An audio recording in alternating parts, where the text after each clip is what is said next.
สกูตเตอร์ไฟฟ้า Zendrian Z9 เป็นสกูตเตอร์ที่พกพาสะดวกใช้เป็นพาหนะในการเดินทางได้อย่างคล่องแคล่วสะดวกรวดเร็วทั้งทางเรียบขรุขระหรือเป็นหลุมเป็นบ่อ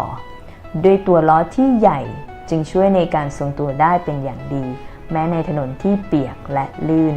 แบตเตอรี่เป็นแบบถอดได้สามารถถอดเปลี่ยนได้ทันทีเมื่อแบตเตอรี่เหลือน้อยหรือหมดสกูตเตอร์ไฟฟ้า Z9 ได้รับการทดสอบ